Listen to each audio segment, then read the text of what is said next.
सबके मर्द बाहर से आ गए एगो हमारे मर्द बात की फिक्रे नहीं खे लॉकडाउन में सबके मर्द ऐना हंस इतना उनका ना मन कर तन घरे जाई 2 साल हो गए बाहर गए लेकिन उनका मने नहीं कर तन जाई घरे घर परिवार से भेंट हुई पता ना उनका मन कैसन हुए। अब फोनो लगा फोनो जल्दी ना उठावे ना पता ना उनकर मती में का भइल बा का नहीं के भइल मन लागत है घर हाँ है बबी का करत हो कुछ ना बैठे बने कितना उदास बड़ू। का करी बुची देखो तनी सबके हुआ गइल आपके भैया होते नहीं तो का करी जी।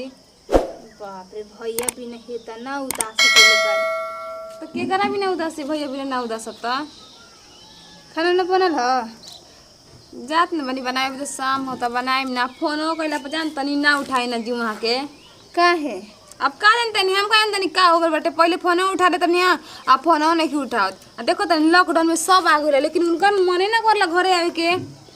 और सुननी है के देख लो तेजू सत्येंद्र मुकेश राहुल सब कोई आ गइल बा भैया काहे नहीं रहो पता ना आपके भैया के कैसन मन हुए सब के हुआ गए सही में बाहर से हमू देखनी है तो हमू खुश हो गई निकास हमरो मरद आई रहतन बाहर लेकिन मने ना करला उनकर आवे के तो कहां से आई जी का रुक रुक हम तनी बात करम न शाम के उनकरा से ला ना फोन लगाओ तनी बतियाव ला घंटी जात ह ए भौजी घंटी मतलब तू बतिया हम का बतिया हम बतिया तना का बतिया तनी हेलो हेलो गोर लगतन जी खुश रह का समाचार का समाचार बा पूछतनी सब के मरद बाहर से आ गए ना साहब के ना मन कर ला कि का आवे के केकर ना मन करेला हो। अब का करी कंपनी में आदमी बहन तो अब इजा के ना उठू बहन का बाना माने ओजल रजिस्ट्री कर दे बनी पूरा जिंदगी काम करे खातिर का ना रजिस्ट्री तो नहीं कहले बाकी पैसा मिली तबे न आई। हम के पैसा ना चाहिए आई ना घरे अच्छा कतना रिक्वेस्ट करत तो जुगाड़ करत ई देखत तनी जुगाड़ ना करी हम फटाफट गाड़ी दो के चल सब के मरद बारह से चल ना साहब के कैसन माना जी काहे इतना बेचैन बाड़ू काहे ना बेचैन रही 2 साल हो गइल बारह गइले आपके मन ना करला आपके घरे केकर ना मन ह कि आके घरे रही अब जान तड़ू इजा आ जाने तो मन ना करला जब घरे रही तो इजा ना आवे के मन करेला। चुप रही झूठ सच मत बोली कहत नहीं याद नहीं तो ठीक ना होई हमारे से पूरा कोई होइबो ना करी हम आपसे पहले समझात थई ठीक बा कंपनी में काम करते ही रख ई के कहतन जी जब फोन करत रखै के काहे करत दू बात बतिया ना सकी ना तो भाई हम लाइन पे काम ना करतानी कोनो हम खाली बानी आइल बनी कंपनी में काम ऑनलाइन हो त काम ना तो पहले कान खोल के सुन ली घरे आवे के बाटे कि नहीं के आवे के ठीक बा सोचल जाई माने अभी पूरा कंफर्म नहीं के ना तो ठीक हम कहतनी कान खोल के सुन अगर ना आई ना तो हमरा से पूरा कोई ना सोच ली कि काम कर सकी ना। ठीक बा रख तू काहे कहतन रखे के जी तो का कही मने समझ में नहीं क्या होता हम का कह चाहतनी तू जोन कहत रह तू हमरा कुल बुझाता जोन करे कोई जोन करी है ठीक बा रख मने ना आई ना अभी हमरा भी टाइम नहीं के अभी सही देखत तो कंपनी में पैसा मिलत नहीं के तो हम अपने पैसा मांगतनी कोनी के ऐसे ही आवे बिना पैसा के आ जाइब हमके कुछ ना चाहिए आ जाई ठीक बा तू रख काहे पैसा करतनी देखो तनी लॉकडाउन में सब के मरद पैदल आ गए ना सा आप का उजुरल बन जी हो जा तो बिन पैसा ना रही तो सही आदमी जाए देखो तो दिक्कत बा कहता ना लॉकडाउन में वैसा ही दिक्कत बा माने सब कर मरदले आप बहुत वीआईपी बननो कि एरोप्लेन के टिकट करावे के विचार बाटे का एरोप्लेन के कहें के माने अब तू सोचत को सब कोई पैदल तो हम पैदल ही आई हां जाई आई भी तन धीरज धर आई कि ना आई पहले आई माने प्यार से कहतन त नहीं के समझ में आवत ठीक बा हम कहां कहतनी कि ना हां आई भो धनी रख ई काहे रख हमर मर्दा कहला हमेशा बतियावे के ना मन करता कहत नहीं आवे के ना तो भाई हम काम न करत हई कंपनी में नहीं ना तो समाज ले का कर सकिन ठीक बा रखत नहीं हम ठीक बा रख का हो गेलो बाप रे बाप ई तो केतन लागत कि हमर मर्दा होई ना ओई बदल गइल बा हो का कहत कि ना आइब काहे ना है ना तुम ना कि हम समझा तन कि हम कैसन में रहनु कब 2 साल इंतजार कोनी ना आ नहीं कोनो तुम करके हम बतलाओ तनी ठीक बाटे ना अहियन काहे ना हो का करियो के पैदल गुल ने खनावत काहे हो अहियन ना कहां आवत ना देखो त ऊ नहीं खनावत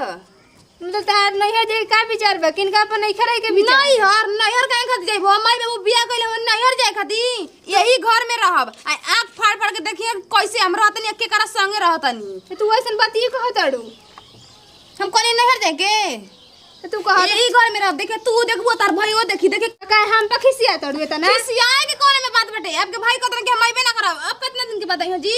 तो काहे के मत के कोई इंतजार ना करला हमारा से ना इंतजार है हम कहतनी नहीं तो ना तो हम अपन दिखातनी कि हम का कर सकिना हां ये दादा भौजी हमर का करी वैसन से बात करती है चली देखियो करा के साला हमार मरद के का और बा ढंग से तो बातें नहीं हम करत कबो की बतिया ली तनी बढ़िया से हम कैसे हेलो रुक जाए कि अरे भोज को देखियो भोज माने ऐसा कौन बात नहीं के देवर जी ना का करबो अपने भौजा यही से हम बैठ जाइने तारा जी को माने कि पानी ले आओ ना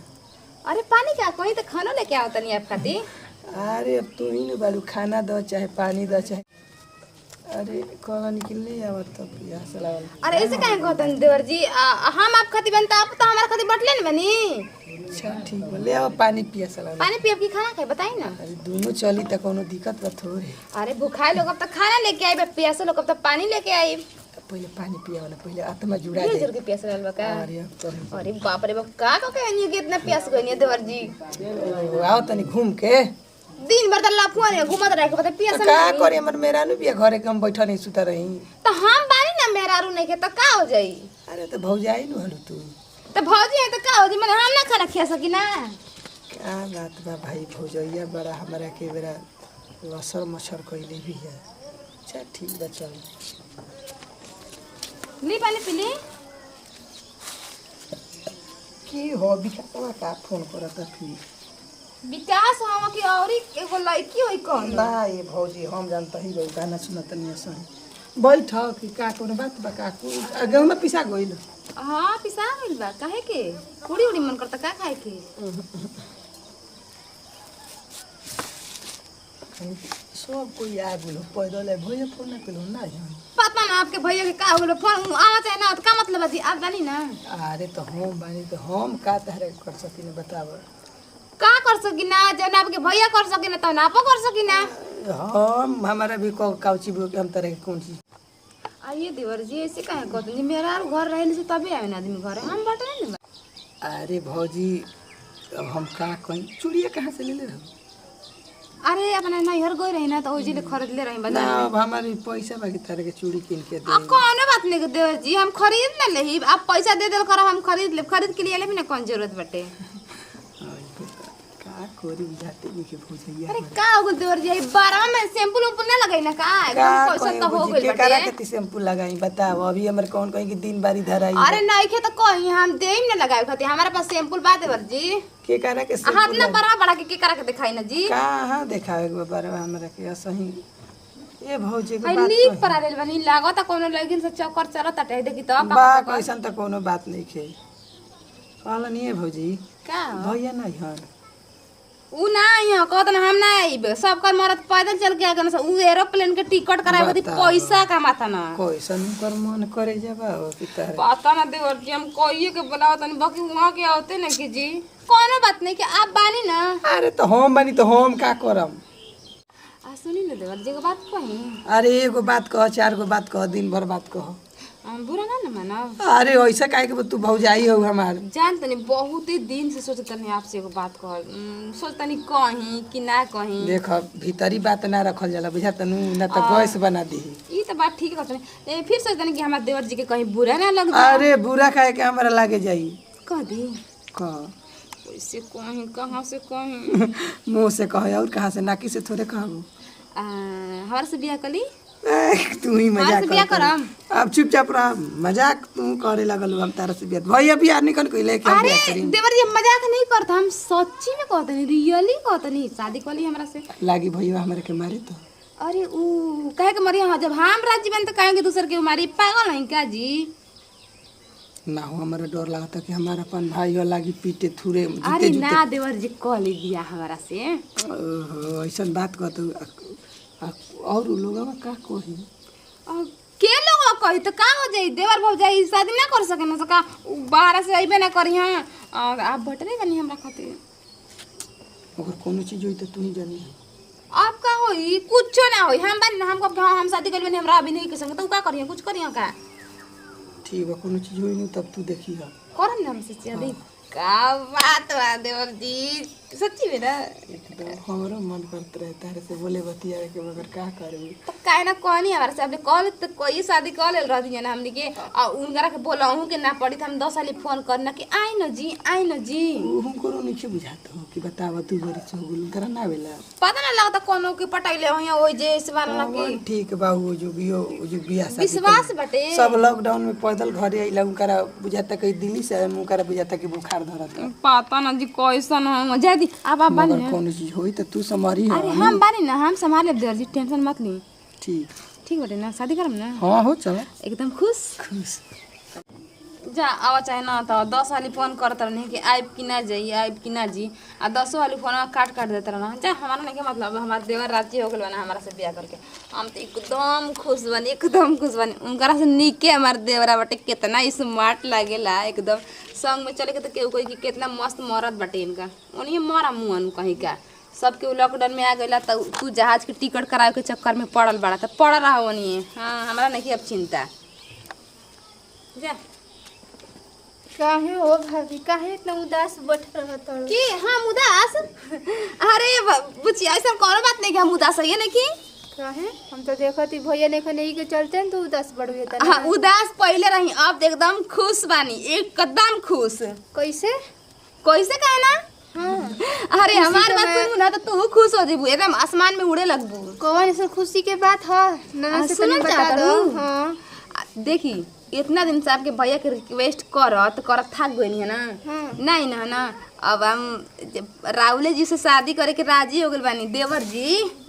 आई हो दई का करतड़ हो भौजी तारा कौन विपद पड़ गइल हम हमार देवर राजी बा हमरा से शादी करे के गांव घर का कही हो गांव घर का कही कुछ ना कही का कही कह का करी हमर कुछ कर ली का अब 1 साल 2 साल लाइलन तू देवर से शादी करबू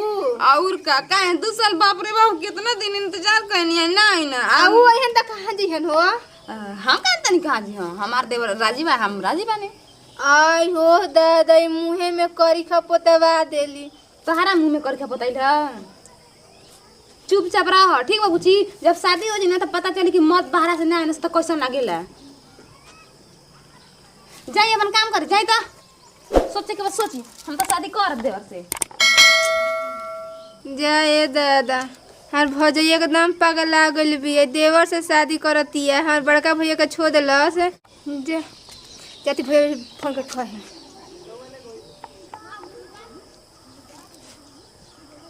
हेलो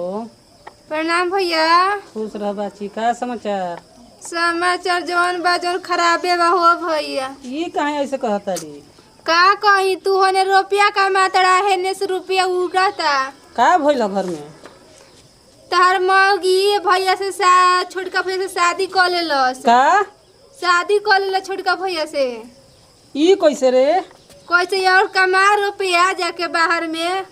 झूठ नहीं किस ना बोलत हमरा ले झूठ तरह से बोलती के सही में बोलतानी हां सही बोलतानी हो अच्छा ठीक बा हम अभी पैदल आवतनी अब कल लेलिन त पैदल आवतड़ा ओ घरी कहत रहिन त पैदल तारा ना कर हेलीकॉप्टर के टिकस कटवावत रह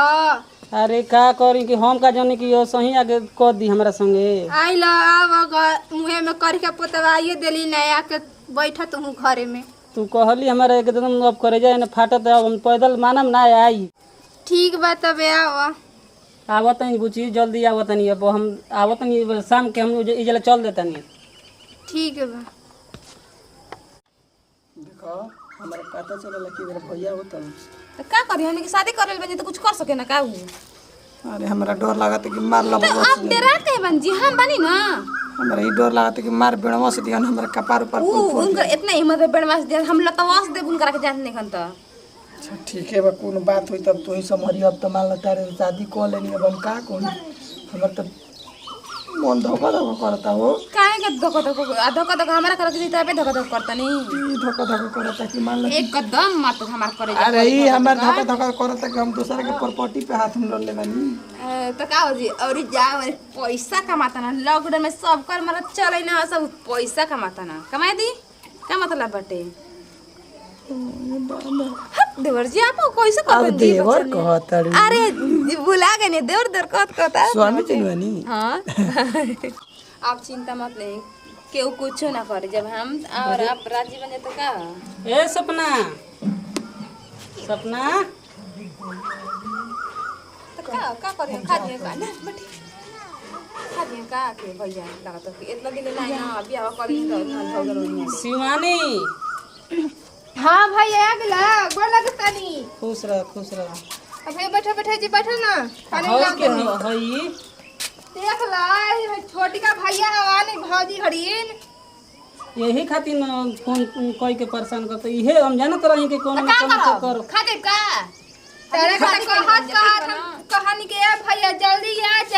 आ तू कहता के ना हम जब से रुपया ना कमाएम तब से हम घरे ना आएम तो ला है भोगा बैठा हो गेली ले जा घर में होनी हट जा के समय में तो खींच दे ही चप्पल का रे मौगा तोरो ना शर्म लागल हो हटी ना बड़ा मौका करतनी कुछ बोलत कहनी की जी हम का बोली कहता मरत रहन त बाहर कहे कर हम जानत रही कि असही कर आगे चल के करी हमरा दिल में शक होत रहे काहे इतना परेशान कइले पूरा बिया कंफर्म होई तो का आके जे मुंह बनाता चुपचाप चल जा खींच दे एक लात खींच दे में लात तो का करब आज बिया कर त एक लात खींच देबू और खटा पार के देखिए हम सुनिए कि हमर दिमाग ये रहो हम तार में रारू ना कि भीरिया सटक चाहत रह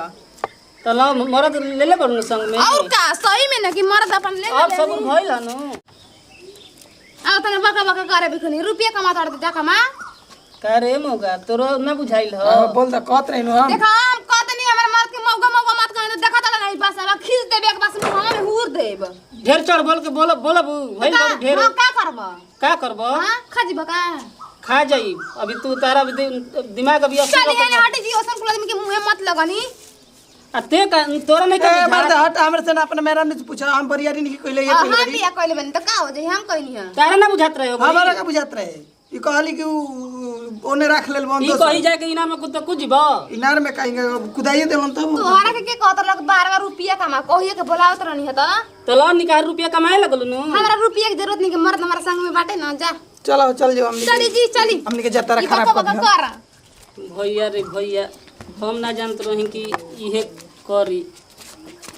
कारे गुचिया देखत नु इज्जत एकदम खाड़े न डुबा दे हमर त हमर बीपी बढ़ता जाए दो बाबूजी रहतन तो ई दिन देखतन तो मरिए जीतन आज ही बाकी देख लो हमनी के रहते हुए भाई बहन के आई का कोई देख लो नाक कटवा दिलिन गांव में हम घुमातानी ना तो गवाली कह दिस ना तोर तो भ जाई देवरे पर रह गइल भतार के जिंदे छो देला से छोड़ अब का कइल जी हमरा तो कुछ समझ में जाए दे बुचिया